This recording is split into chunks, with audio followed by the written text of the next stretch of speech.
जयकारा बोल मेरे श्री गुरु महाराज की जय। श्री अमर ज्योति दर्शन ग्रंथ। आप श्री अनंतपुर से श्री संत नगर के मार्ग में परमधाम आश्रम में 2 दिन ठहरते। आरंभ में यहाँ पर केवल मुरैना, ग्वालियर और आगरा के कुछ गुरुमुख अनुयायी ही आकर कृतार्थ होते। त्रिकालदर्शी भविष्य दृष्टा महाप्रभु जी की श्री मौज इसका शीघ्र निर्माण करवाने की उठी। यहाँ पर सहस्रों जीव रूहानी लाभ उठाएंगे। इसी लक्ष्य को दृष्टिगत रखते हुए शीघ्र इसके विकास की ओर ध्यान दिया। छोटे से स्थान पर ऐसी रूपरेखा बनाई जिसे देखकर आश्चर्य होता है। एक और भक्तानियों के आवास स्थान तथा संगतों के विश्राम के लिए प्रबंध करवाया। दूसरी ओर भगत जनों का निवास स्थान तथा भक्तों के विश्राम की व्यवस्था करवाई। दोनों ओर लंगर, स्नान गृह व जलपान गृह की सुविधा प्रदान की। श्री परमहंस अद्वैत मंदिर तथा श्री सत्संग भवन में पहुंचने के लिए दोनों ओर अलग अलग मार्ग का विधान है। इस आश्रम की देख रेख के लिए महात्मा अनमोल प्रकाशानंद जी को प्रबंधक बनाया। कुछ शरणागत अनुयायियों को यहाँ सेवा करने के लिए आज्ञा फरमाई। जब भी किसी नए स्थान का निर्माण होता, वहाँ विराजमान होकर भक्ति की ओर अग्रसर होने का पथ दर्शाते, निष्काम सेवा का महत्व समझाते, प्रायः यही वचन फरमाते। इस आश्रम में दिन रात दर्शनार्थियों का आना जाना लगा रहेगा। प्रसन्न चित्त से उनकी आप भगत करते हुए भक्ति का लाभ उठाना है और श्री सतगुरुदेव जी की प्रसन्नता को पाना है। भक्तानियों की ओर आवास स्थान के बीच ही एक कमरे में शांति भवन अभ्यास स्थल बनवा दिया और फरमाया कि श्री आरती, पूजा, सत्संग, सेवा, सुमिरन और ध्यान श्रद्धा सहित सेवन करे, निश्चय हो कल्याण। प्रत्येक गुरुमुख अनुयायी इन 5 नियमों का नित्य प्रति श्रद्धा पूर्वक पालन करें। 5 नियमों की परिपालना ही आत्मा को उन्नति का साधन है। प्रमाद और आलस्य को त्याग कर सावधान एवं सतर्क रहकर अपने लक्ष्य की ओर बढ़ते जाना है। श्री गुरु आज्ञा को सर्वोपरि मानकर मन के चंगुल से छुटकारा पाना है। यही गुरुमुखों का विशेष कर्तव्य है। आपने फरवरी सन 1979 में श्री मौजा अनुसार श्री परमहंस अद्वैत मंदिर की नींव का मुहूर्त नीच कर कमलों से किया। दिनांक 15 दिसंबर सन 1982 बुधवार को इस श्री परमहंस अद्वैत मंदिर में श्री परमहंस महान विभूतियों की प्रतिमाएं विराजमान कर इस आश्रम का शुभ नाम परमधाम फरमाया। विधिवत श्री आरती पूजा हुई और श्री अमृत प्रवचन फरमाए। गुरुमुखों, ये सब लोग जानते हैं और नित्य प्रति का अनुभव ही है कि जब शारीरिक स्वास्थ्य बिगड़ जाता है और रोग बढ़ जाता है तो मनुष्य को किसी डॉक्टर के पास अथवा किसी अस्पताल में जाना पड़ता है।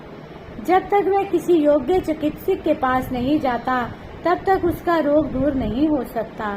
इसी प्रकार ही जब मानसिक स्वास्थ्य खराब हो जाए, आंतरिक अवस्था बिगड़ जाए तो वह चाहे कि मैं शारीरिक अस्पताल में जाकर स्वस्थ हो जाऊं, तो ऐसा कदापि नहीं हो सकता। मानसिक रोगों को दूर करने के लिए रूहानी चिकित्सालय की ही जरूरत पड़ती है। जब तक रूहानी चिकित्सालय में नहीं जाया जाएगा तब तक इसको मानसिक शांति एवं आत्मिक सुख की प्राप्ति नहीं हो सकती। युग युग अर्थात आदि काल से ये नियम है कि कुदरत प्रत्येक की हार्दिक मांग को पूरा करती है। आम दुनिया तो मोह माया में मुबतिला है, उन्हें अपनी आत्मोन्नति का कुछ ध्यान ही नहीं। परंतु प्रेमी जन जिज्ञासु जिनकी जन्म जन्म में यही मांग रहती है कि हमारी मानसिक अवस्था ठीक रहे, हमें रूहानी खुराक मिले और शाश्वत आनंद की प्राप्ति हो, उन पुण्य संस्कारी जीवों को मानसिक बीमारी को दूर करने के लिए उनकी आत्मा बलिष्ठ एवं निरोग बनाने के लिए कुदरत की ओर से रूहानी चिकित्सालय का प्रबंध किया जाता है।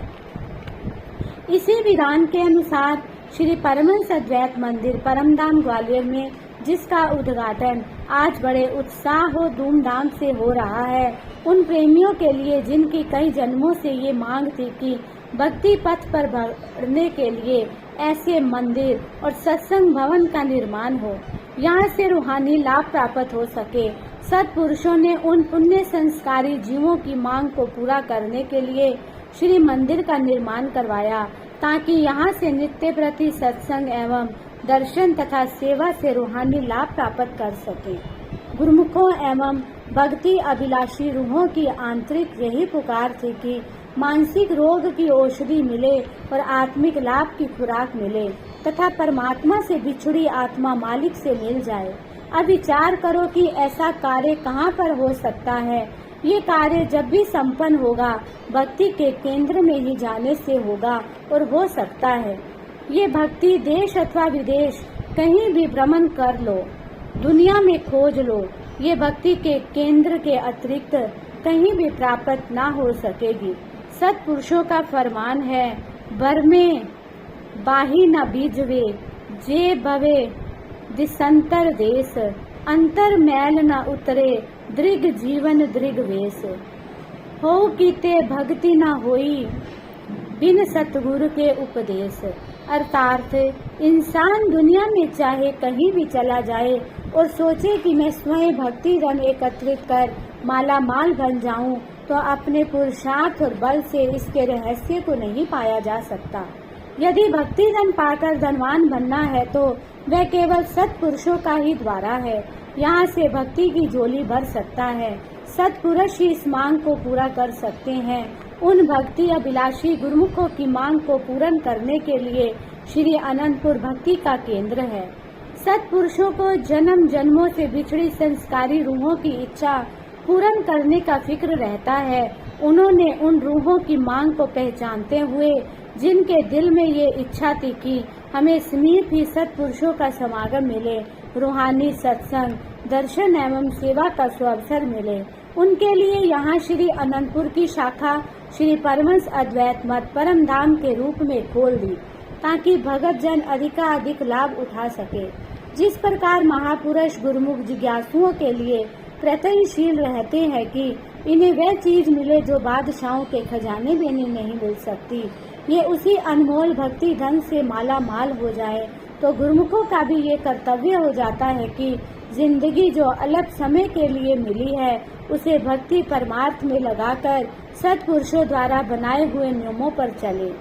इससे अंतर में सच्ची खुशी भर जाती है। नाम की कमाई करने से मन निर्मल हो जाता है, अतः आरती पूजा सेवा सत्संग व दर्शन से लाभ उठाकर परमार्थ की ओर अग्रसर होते हुए दुनिया में एक आदर्श बन जाए, जिससे मानव जीवन सार्थक हो जाए। श्री मंदिर जी के समीप ही श्री दर्शन एवं सत्संग हेतु एक विशाल हॉल का निर्माण कार्य भी साथ साथ चलता रहा और लगभग इसके निर्माण के साथ ही पूरा हो गया। पुनः इस सत्संग भवन का उद्घाटन करते हुए आपने अपने अनमोल वचनों में फरमाया, गुरुमुखों, समय तेज रफ्तार से बीता जा रहा है। कुछ निर्धारित समय ही इंसान को अपना काम करने के लिए मिला है। अब देखना ये है कि जिस प्रकार समय अपनी रफ्तार से जा रहा है, तो क्या इंसान भी अपना काम उसी प्रकार कर रहा है? अगर इस बात पर ध्यान न दिया और समय हाथ से निकल गया तो फिर पछताना पड़ेगा। इसलिए महापुरुष इंसान को चेतावनी देते हैं, आगाह करते हैं कि जो तेरा अपना काम है उसे जल्दी से जल्दी पूरा कर लो, नहीं तो समय निकल जाने पर तुझे पछताना पड़ेगा। जैसे महापुरुषों ने फरमाया है, करनो हेत सो ना कियो परियो लोभ के फंद, नानक समयो रम गयो अब क्यों रोवत अंध। महापुरुष चेतावनी देते हैं कि ये जीव, जो तेरा अपना काम था उसको तो तू भुला बैठा है और बेगाने काम में लगा हुआ है। तू इतना लोभ और मोह माया के अधीन हो चुका है। कुदरत की तरफ से तुझे गिनती के श्वास मिले हैं। इंसान कहे कि मैं अपनी अकल व बुद्धि से श्वासों को वापस ले आऊं, ये उसके बलबूते की बात नहीं। ये तो हाथ से जा रहा है, फिर किस बात का गर्व कर रहा है। वाणी में वर्णन आया है, गर्व करत है देह को बिन से छिन में मीत, जेह प्राणी हर जस कयो नानक तेह जग जीत। जिस समय मालिक की भक्ति कर ली, नाम की कमाई कर ली, वही पल व क्षण सकारत है। इसी से जीव सुरखरू होकर मालिक के दाम में जाता है। लाभ इंसान का अपना है काम भी अपना है और कल्याण भी अपना है। महापुरुषों को जीवों के कल्याण में ही खुशी होती है। महापुरुषों को हर समय जीव के फायदे का ही ख्याल होता है। फिर जीव का अपना क्या फर्ज हो जाता है कि वह थोड़े से समय में ही अपना काम कर लेवे। महापुरुषों की जितनी रचना होती है ये सब जीव के कल्याण के लिए होती है, ताकि जीव अपने मकसद को भली भांति पूरा कर सके, और यही काम सबसे जरूरी है। इंसान संसार के जिन कार्य को जरूरी समझता है वे सब तो दरअसल बेगाने हैं। जीव ने दिन रात मेहनत करके धन कमाया, महल माड़ियां बनाई, रिश्ते नाते जोड़े, तो क्या अंत में ये सब उसके साथ जाएंगे? अब विचार करो कि जिनको इकट्ठा करने में दिन रात लगा दिया वे भी साथ ना गए, बल्कि जाते समय दुख ही दे गए। महापुरुष फरमाते हैं कि एक मालिक का भजन ही अपनी सच्ची वस्तु है। सच्चे शब्द की कमाई करके, भजन करके अपनी मानुष देह का पूरा लाभ उठाकर अपना लोक और परलोक सवार ले। सब संगत इस दिव्य एवं महापुरुषों के सत्संग प्रवचनामृत का पान कर कृत्य होकर सत्पुरुषों के महान उपकारों का गायन करने लगी। श्री परमहंस अद्वैत मंदिर के आसपास तथा मार्ग में बने हुए बगीचों का फूलों की महक स्वयं ही मन मस्तिष्क में सुगंधित भर देती है। उस सुगंधित वातावरण में श्री परमहंस महान विभूतियों का दर्शन ध्यान करते हुए श्री आरती पूजा में सुरती आत्म विभोर होकर आंतरिक आह्लाद में झूमने लगती है। शांत एकांत स्थान में ऐसा लगता है मानो आत्मा दिव्य लोक में विचरण कर रही है। संसारी जीवों के लिए ये आत्मिक आनंद पाने का सर्वोच्च ठिकाना बन गया है। महापुरुषों के कीर्ति स्तंभ महिमा का यशोगान अमर अटल व शाश्वत है। श्री सतगुरुदेव जी महाराज का परम धाम में केवल 2 दिन का ही सत्संग आयोजन होता है। उन्हीं 2 दिनों में दिल्ली, पंजाब, हरियाणा एवं यूपी की प्रांतों कई नगरों से गुरुमुख यहाँ आकर श्री दर्शन लाभ प्राप्त करते हैं। परमधाम आश्रम से 6 किलोमीटर की दूरी पर मुरैना लिंक रोड पुरानी छावनी में आंखों का विशाल चिकित्सालय खोला गया।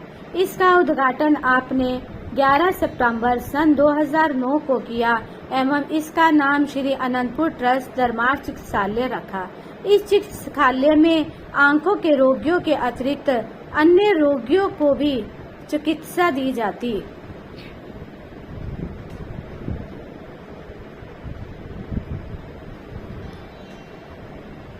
इस चिकित्सालय के शुभ मुहूर्त के समय आपने ये वचन फरमाए, ये जो अस्पताल बन गया है इसके लिए सब गुरुमुखों को और आम जनता को बहुत ही खुशी है कि ये एक ऐसा अस्पताल बन गया है जिसमें सब लोग इलाज कराकर शारीरिक आराम पाएंगे, और श्री मंदिर भी बन गया है जिसमें आत्मिक आराम पाएगा और पूरा लाभ उठाएंगे।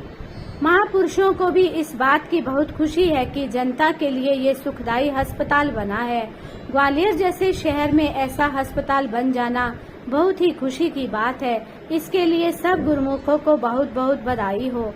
श्री अनंतपुर महान केंद्र का परम धाम आश्रम भी परमार्थ का श्रेय लिए हुए है। यहाँ पर सहस्त्रों दर्शनार्थी श्री दर्शन सत्संग का लाभ उठाकर माला माल हो रहे हैं। वे महाप्रभु जी के इस निस्वार्थ परोपकार के लिए कृतज्ञ है। बोलो जयकारा, बोल मेरे श्री गुरु महाराज की जय।